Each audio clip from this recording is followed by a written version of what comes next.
இன்றைக்கி நைட் எங்கள் வீட்டில் சிக்கன் ரைஸ். அதுக்கு ஒரு பாத்திரத்தில் எண்ணெய் எடுத்துக்கிட்டு ஒரு முட்டையை உடச்சி ஊற்றிடலாம். சிக்கன் நூடுல்ஸை தனியாக நான் வேக வச்சுருக்கேன்.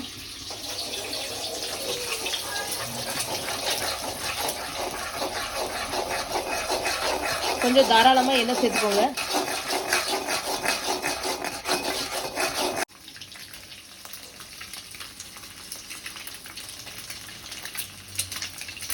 முட்டைக்கு தேவையான அளவு கொஞ்சோண்டு பெப்பர், கொஞ்சோண்டு உப்பு சேர்த்துக்கலாம். முட்டை வெந்ததுக்கப்புறம் கொஞ்சம் பூண்டு, கொஞ்சமாக மிளகாய், அது கூடவே கொஞ்சம் வெங்காயம், கேரட்டு, கோஸு, ஒரு கையளவு சேர்த்துக்கலாம். இதெல்லாம் நல்லா மிக்ஸ் ஆனதுக்கப்புறம் கொஞ்சமாக உப்பு சேர்த்து நம்ம ஃபுல்லாக நல்லா வேக வேண்டாம், லைட்டாக வெந்த போதும். நல்லா மிக்ஸ் ஆனதுக்கப்புறம் நூடுல்ஸையும் சேர்த்தா சிக்கன் நூடுல்ஸ் ரெடி. காய்கறி வெந்தாச்சு. காய்கறிக்கு தேவையான உப்பு கொஞ்சம் போட்டுக்கலாம். இது நம்ம வீட்டில் அரைச்ச கொஞ்சமாக மிளகாய் தூள் போட்டுக்கலாம். கொஞ்சம் ஸ்பைசினஸ்க்காக மிளகுத்தூள். இது கூடவே நம்மளுடைய நூடுல்ஸ் மசாலா போட்டுக்கலாம். ஒரு மிக்ஸ் பண்ணிவிட்டு இங்கே ஃப்ரை பண்ணியிருக்கிற சிக்கனை சேர்த்து இந்த நூடுல்ஸை சேர்த்து கொஞ்சமாக கொத்தமல்லி போட்டால் ரெடி. மசாலா வெந்துடுச்சு. ஒரு கை நூடுல்ஸ் எடுத்துக்கலாம்.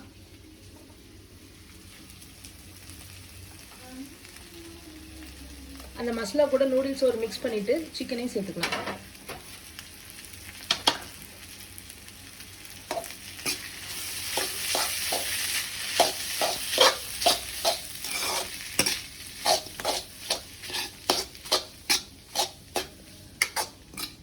நம்ம இங்கே ஆல்ரெடி ஃப்ரை பண்ணி வச்சுருக்கிற கொஞ்சம் சிக்கன் எடுத்துக்கலாம்.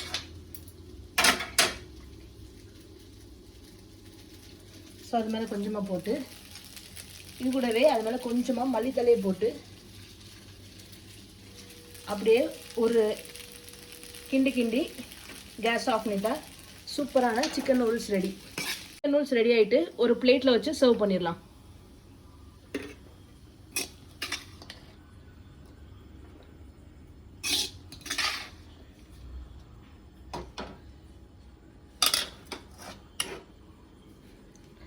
வாங்க